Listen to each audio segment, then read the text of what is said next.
India market invest মাইন্ডসেটে আপনাদের স্বাগত। যারা চ্যানেল নতুন এসেছেন তাদেরকে হলো প্লিজ চ্যানেলটাকে সাবস্ক্রাইব করবেন, একটা লাইক করবেন, বেল আইকনটা প্রেস করবেন, তার সাথে অল বাটনটা প্রেস করবেন, তার নোটিফিকেশনটা কিন্তু সঙ্গে সঙ্গে আপনাদের কাছে কি পৌঁছাবে। দেখুন, ইন্ডিগো, ইন্টারগ্লোব এভিয়েশন লিমিটেড, এই যে কোম্পানিটা, এই কোম্পানিটা কিন্তু ইন্ডিয়ার মধ্যে নাম্বার ওয়ান কোম্পানি এভিয়েশন সেক্টরে। তো ইন্ডিয়ার মধ্যে তো নাম্বার ওয়ান কোম্পানি, দেখুন আজকের দিনে দেখলে দেখা যাবে কোম্পানিটা কিন্তু 4.5%-এর ওপর একটা আফসাইড মুভমেন্ট দেখিয়েছে। দেখানোর পিছনে দুটো কারণ আছে। একটা কারণ হচ্ছে ভিস্তারা, যে সেকেন্ড লার্জেস্ট কোম্পানি, সেই কোম্পানিটা কিন্তু একটা ট্রাভেলের মধ্যে দিয়ে চলছে, টাটা গ্রুপের কোম্পানি। তার জন্য তারা কি করছে, তারা হচ্ছে কন্টিনিউয়াসলি কিন্তু তারা তাদের যে ফ্লাইট, সেই ফ্লাইট কিন্তু ক্যান্সেল করছে। এখন শোনা যাচ্ছে যে এভিয়েশন সেক্টরের এই ভিস্তারা যে কোম্পানিটা, সেই কোম্পানিটা তাদের প্রাইস বাড়িয়েছে। তো স্বাভাবিকভাবেই তার কম্পিটিটর হিসেবে বা নাম্বার ওয়ান প্লেয়ার হিসাবে এভিয়েশন সেক্টরে এই কোম্পানিটা অর্থাৎ ইন্ডিগোর কিন্তু ফায়দা হবে।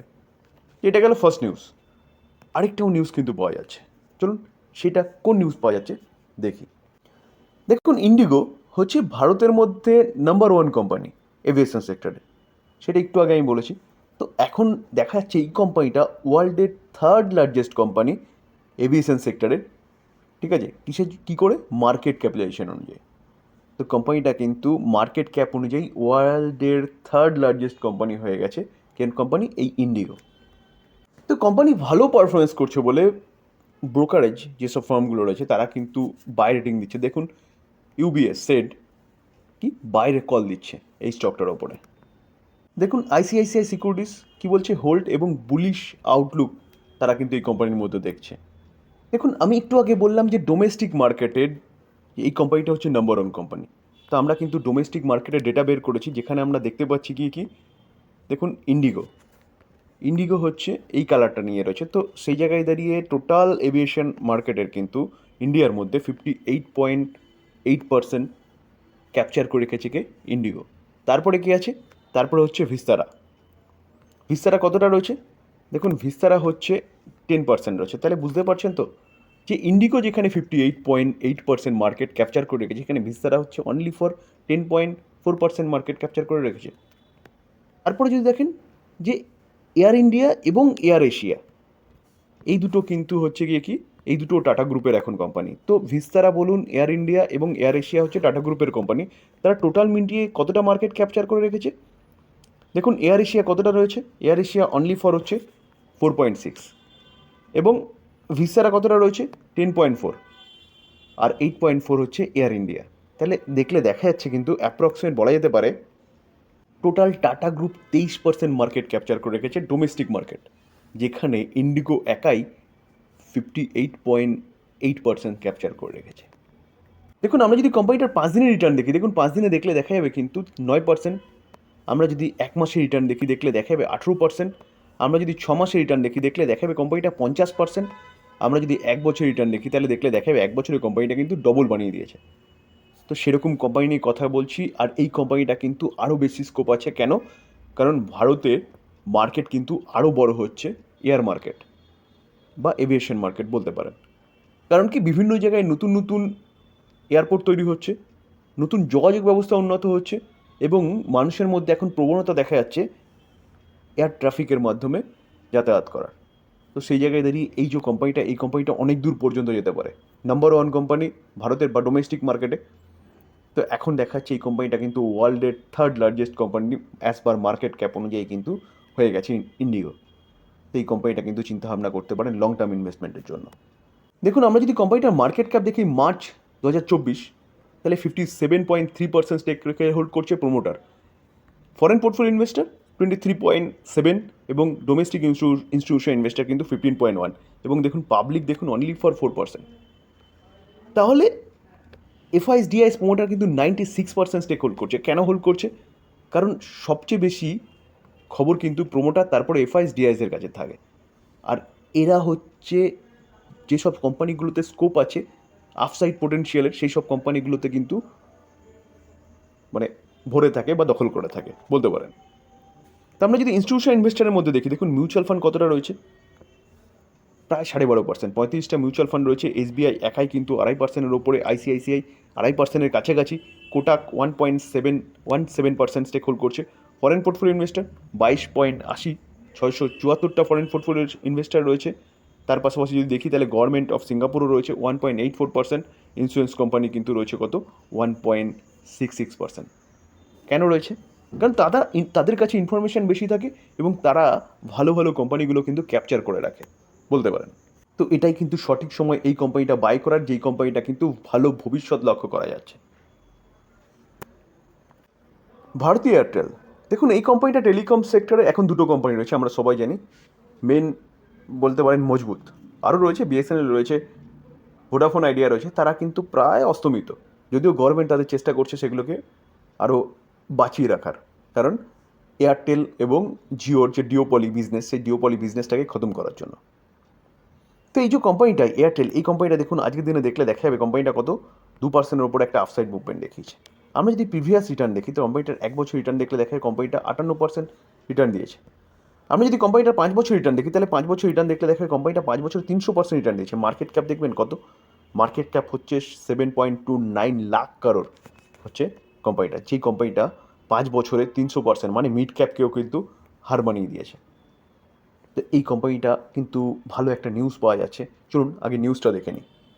দেখুন অ্যানালাইসিসটা বলছে, কি বলছে, যে এয়ারটেল যে লিড করছে টেলিকম জগতের, সেই কোম্পানিটা কিন্তু 15-17% কী করতে পারে, ট্যারিফ হাইক করতে পারে, বাড়াতে পারে পোস্ট লোকসভা ইলেকশন, অর্থাৎ লোকসভা ইলেকশনের পরে।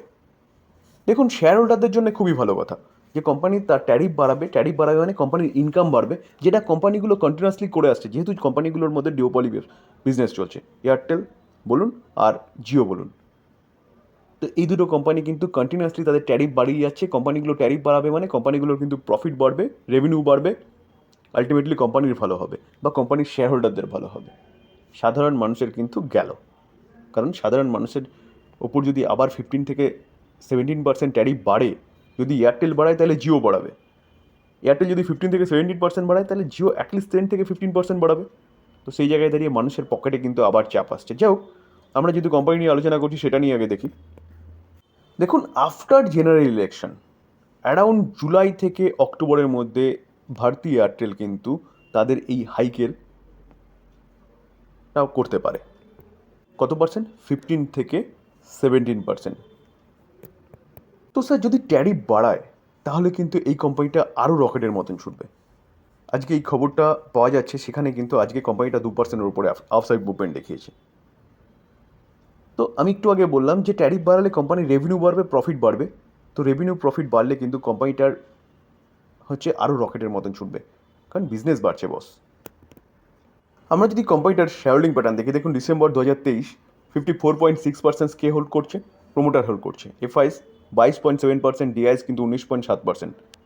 এখানেও কিন্তু দেখলে দেখা যাবে কিন্তু পাবলিক কতটা, অনলি ফর 3%, মানে এফআইএস ডিআইএস প্রোমোটার কিন্তু কতটা স্টেক হোল্ড করছে, FIS DIS promoter 97% stake hold করছে। কেন হোল্ড করছে?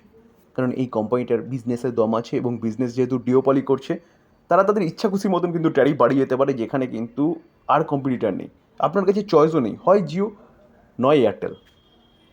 তো সেই জায়গায় দাঁড়িয়ে তাই তাদের ইচ্ছা খুশি মতন কিন্তু ট্যারিফ বাড়িয়ে যাচ্ছে এবং ট্যারিফ বাড়ানোর জন্য কোম্পানির প্রফিটেবিলিটিও আছে, কোম্পানি ভালো করছে, রেভিনিউ, প্রফিট সব কিছু। তো এই কোম্পানিটা এই জন্য কিন্তু আপনি রাডারে রাখতে পারেন। যতক্ষণ না বলতে পারেন যে বিএসএনএল স্ট্রং হচ্ছে, যতক্ষণ না বলতে পারেন যে ভোডাফোন স্ট্রং হচ্ছে, ততক্ষণ কিন্তু এই কোম্পানি দুটো ভালো একটা আপসাইড পোটেনশিয়াল লক্ষ্য করতে পারেন, কারণ ডিওপলি বিজনেস। জিও মার্কেটে নেই লিস্টেড, যেহেতু জিওর হচ্ছে রিলায়েন্সের পার্ট, তো রিলায়েন্সকেও আপনি রাডারে রাখতে পারেন। আর যেহেতু অনলি ফর এই কোম্পানিটা হচ্ছে এয়ারটেল টেলিকম সেক্টরের কোম্পানি লিস্টেড আছে, তো এই কোম্পানিটা হচ্ছে তার জন্যে ভালো আপসাইড মুভমেন্ট দেখাচ্ছে। দেখুন কানাড়া ব্যাংক একটা পিএসইউ ব্যাংক, যেই ব্যাংকটা আজকের দিনে পজিটিভ ক্লোজ দিয়েছে, কত 0.62%। তো এই ব্যাংকটা দেখুন আমরা যদি 1 মাসের চার্ট দেখি 4.5%, আমরা যদি 6 মাসের চার্ট দেখি 65%, আমরা যদি 1 বছরের চার্ট দেখি 112% রিটার্ন দিয়েছে, মানে 1 বছরে কোম্পানিটা ডবল বানিয়ে দিয়েছে। আমরা যদি কোম্পানিটার 5 বছর রিটার্ন দেখি, দেখলে দেখা যাবে 5 বছরে 114%। তো চার্ট যদি দেখি তাহলে কোম্পানিগুলো, পিএসইউ কোম্পানিগুলো, বিশেষ করে পিএসইউ ব্যাংক, সেই ব্যাংকগুলো কিন্তু 2020 পর থেকে পুরো চেঞ্জ হয়ে গেছে। দেখুন 2020 থেকে দেখলে দেখা যাবে 652% রিটার্ন দিয়েছে। কেন রিটার্ন দিয়েছে আমি আগের দিনও আলোচনা করেছিলাম আরেকটা পিএসইউ ব্যাংক নিয়ে আলোচনা করার সময়, যে এই যে ব্যাংকগুলো, এই ব্যাংকগুলো কিন্তু আরবিআই পরিকাঠামোগত অনেক চেঞ্জেস এনেছে, তাদের বিভিন্ন নিয়ম বা বলতে পারেন আইনের চেঞ্জেস করেছে। বিশেষ করে ব্যাংক্রাপ্টসি যে আইনটা রয়েছে, সেই আইনটা কিন্তু এই ব্যাংকগুলোকে অনেক সহযোগিতা করছে রিকভারি করার। তার জন্যে কিন্তু প্রতি কটা ব্যাংক, তারপরে ব্যাংকগুলো প্রায় শেষ হয়ে গেছিলো, প্রতি কটা ব্যাংকে কিন্তু মার্জ করেছে অর্থনৈতিক ব্যাংকগুলোকে টিকিয়ে রাখার জন্য। তো সেই জায়গায় এদের এই আরবিআই এবং গভর্নমেন্ট কিন্তু ভালো কাজ করেছে। তো এই ব্যাংকটা এতটা ভালো পারফরমেন্স করেছে 2020 থেকে, কত দেখলাম 652%, প্রায় 650%, ঠিক আছে। তো এখন এই ব্যাংকটাকে নিয়ে কিন্তু একটা ভালো নিউজ পাওয়া যাচ্ছে, চলুন সেটা দেখি। দেখুন, রিপোর্টের মাধ্যমে পাওয়া যাচ্ছে খবর কি কানাড়া ব্যাংক, ভোল্টাস সহ 18টা স্টক কিন্তু এমএসসিআই ইন্ডেক্সে স্থান পেতে চলেছে মে মাসে, তাদের যে রিব্যালেন্সিং হয় সেখানে। তো শোনা যাচ্ছে যে যদি কানাড়া ব্যাংক স্থান পায় এবং সেখানে কিন্তু একটা ইনফ্লো দেখা যাবে। কতটা? কানাড়া ব্যাংকের মধ্যে দেখুন, এমএসসিআই ইন্ডেক্স কি একটা ইন্ডেক্স, যে ইন্ডেক্সকে সারা ওয়ার্ল্ড ফলো করে এবং সেই ইন্ডেক্সে যেসব কোম্পানিগুলো থাকে সেই সব কোম্পানিগুলো নিয়ে চিন্তাভাবনা করে ওয়ার্ল্ডের ইনভেস্টররা ইনভেস্টমেন্ট করার জন্য। তো সেখানে স্থান পাওয়া মানে ওয়ার্ল্ডের কাছে কিন্তু সেই কোম্পানিটার পৌঁছে যাওয়া বলা যেতে পারে। তো স্বাভাবিকভাবেই এমএসসিআই ইন্ডেক্সে স্থান পাওয়া মানে কিন্তু সেই কোম্পানিগুলো কিন্তু সারা ওয়ার্ল্ডের ইনভেস্টররা রাডারে রাখবে। এবং সেখানে বলা হচ্ছে কত, $228 মিলিয়ন কিন্তু ইনফ্লো হতে পারে। তো কোম্পানিটা তো বা ব্যাংকটা তো অলরেডি ভালো করছেই, তার পাশাপাশি যদি আরও এমএসসিআই ইন্ডেক্সে স্থান পায় তাহলে কিন্তু এই ব্যাংকটা আরও রকেটের মতন ছুটবে।